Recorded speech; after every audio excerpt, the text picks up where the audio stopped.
हमारे साथ अभी अजीत तिवारी जी के बेटे हैं। क्या हुआ था सर आपके घर में जिस तरह से जलाया गया है, उत्पात मचाया गया था, आपके पिताजी पर हत्या का आरोप है। कैसे देखते हैं इसको? देखिए, मेरा नाम प्रशांत तिवारी हुआ। मैं श्री अजीत तिवारी का बड़ा लड़का हूँ। मैं बनारस में रहकर बाल बच्चों का वहाँ शिक्षा दीक्षा का कार्य, बच्चे पढ़ते हैं वहाँ। है क्या कि 5 तारीख को प्रातः काल में सवेरे में एक व्यक्ति की मृत्यु हो गई, जो कि यहीं बगल गांव मिल्की है। वहाँ के चंदेश्वर चौधरी थे। उसमें मृत्यु होने के पश्चात पिताजी और हमारे भाई ने अ, उनको इलाज के लिए सुनने में आया कि गाड़ी में ले गए। रास्ते में वो मर गया, चाहे जो भी हो। फिर उसके बाद सुनने में आया कि उनकी अरेस्टिंग हुई गाजीपुर से। इसी बीच में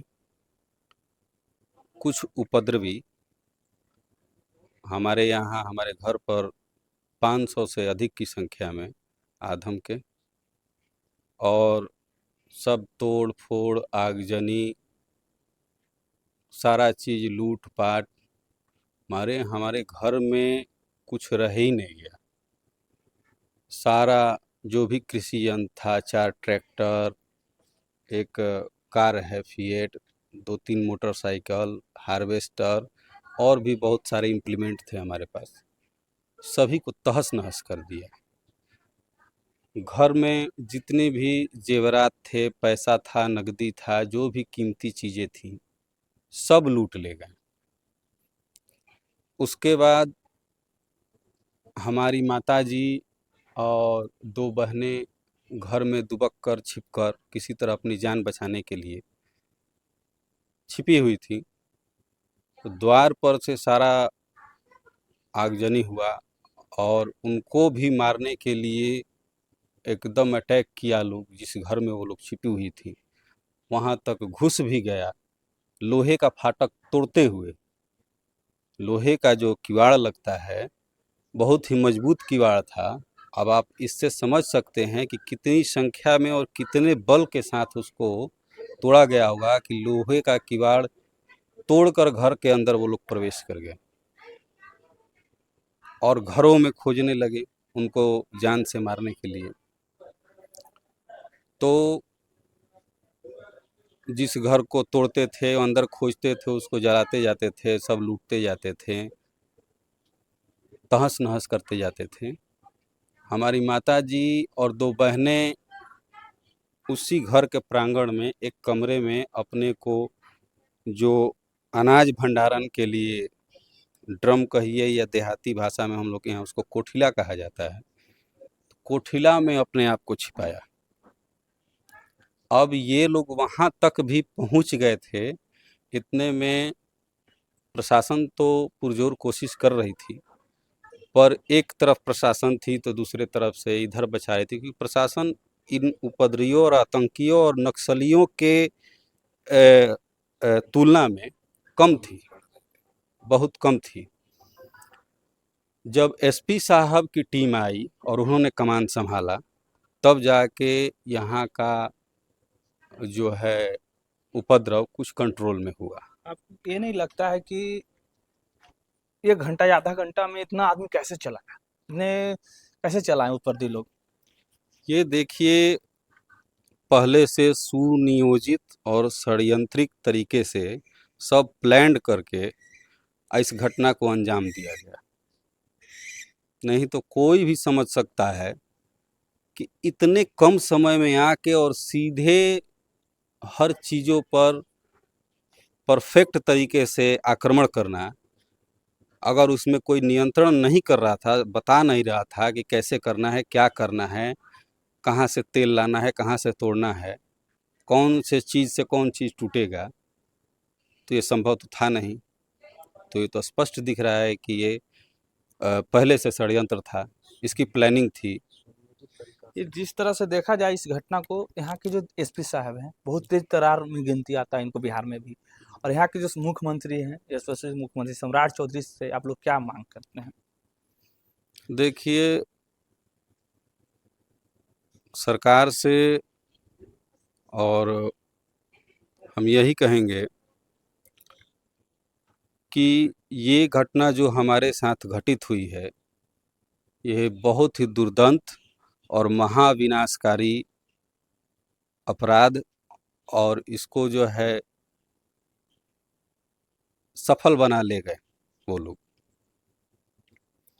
तो ये चीज़ें आगे घटित न हो, इसके लिए हम लोगों को, हमारे समाज को थोड़ा सा गहन विचार करते हुए सुरक्षा की दृष्टि से ध्यान में रखना चाहिए। क्योंकि हमारे ही साथ नहीं, मैं तो अब उजड़ गया हूँ, मेरे पास बचा क्या है। लेकिन आगे हमारे समाज के, जो हमारे सभी समाज के लोग हैं, सर्व समाज जो हमारा है, तो हमारे सर्व समाज में किसी भी के साथ ये घटना आगे घटित न हो, इसके लिए कुछ किया जाए। और हमारा जो क्षतिपूर्ति हुआ, क्षति जो हुआ, उसके बारे में भी कुछ सरकार हमारे ऊपर ध्यान दे। कुछ लोग तो कह रहे हैं कि क्रिया के पत्र क्रिया हुआ, कि आपके पिताजी एक हत्या कर दी है, उसके बदले लहरा दिया गया आपका घर। कुछ बड़े-बड़े न्यूज़ चैनल भी कर रहे हैं। हत्या पिताजी किए कि कौन किया, ये तो जांच की विषय है। लेकिन क्या आपका यह फर्ज बनता है कि आप, अगर पिताजी ने गलती कर दिया, तो मैं या हमारी माता या हमारा पूरा परिवार, उन लोगों का क्या बिगाड़ा था? ये पूरा जो था वो पिताजी का तो था नहीं, इसमें कुछ तो भागीदार हम लोग भी रहे होंगे। चाहे हमसे भी उन लोग को स्नेह रखना चाहिए था। मैंने तो कोई गलती नहीं की थी। अगर उन लोग को ऐसा लगता है तो कि पिताजी ने किया, तो हमारा, चाहे हमारे परिवार के प्रति भी तो उन लोग को कुछ सोच समझ रखना चाहिए था, संवेदनाएं रखनी चाहिए थी। इसलिए ये चीज़ें जो हैं, उन लोग की तरफ से कोई कोर कसर छोड़ा नहीं गया है। हमारे साथ कोई भी सहानुभूति या थोड़ा सा भी प्रेम या लगाव की जो परिस्थिति है, वो किसी प्रकार से नहीं छोड़ी गई है हमारे साथ। हमारे साथ कोई कह लीजिए कि नहीं किया गया, समझे। एक वीडियो हम देख रहे थे कि एक गाय माता को भी नहीं छोड़ा गया था कुछ लोग उपरती द्वारा।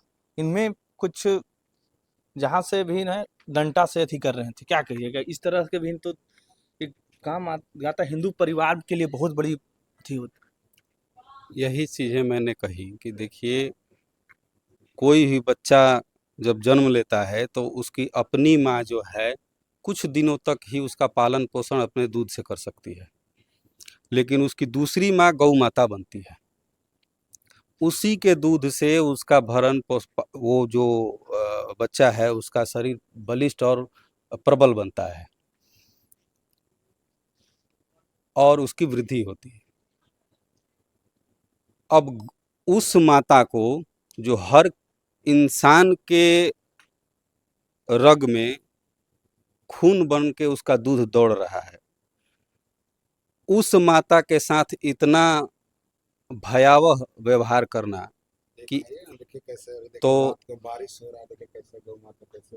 वो ले लेंगे। तो ये है कि उसमें एक गौ माता जो हमारी हैं, उनको कुछ ही दिनों में बच्चा होने वाला है।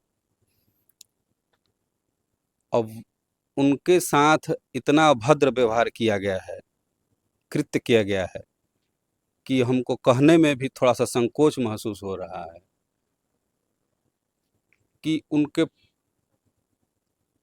किसी लंबे चीज से, डंडे से, चाहे जिस चीज से, उनके प्राइवेट पार्ट को क्षतिग्रस्त किया गया और उनके पेट पर किसी धारदार हथियार से वार किया गया। तो ईश्वर की कृपा है कि कैसे हूँ बच गई, नहीं तो इनको भी समझिए कि एक तरह से क्षति पहुंचाने की उन लोग की मंशा थी।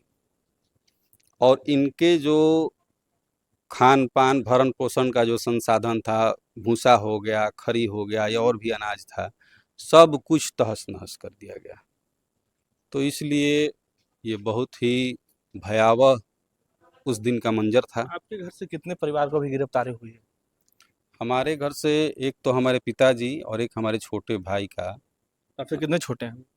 हमसे वो काफ़ी ही छोटे हैं, अभी उनकी उम्र बहुत छोटी है और उनकी भी गिरफ्तारी हुई। आगे आप लोग क्या करिएगा, किस तरह से अपना परिवार को लिए अब तो सरकार से आगे ईश्वर मालिक है, बाकी सरकार जिस प्रकार से हर असहाय की सहायता करती है, तो आज के परिस्थिति में हम भी एक तरह से असहाय हैं।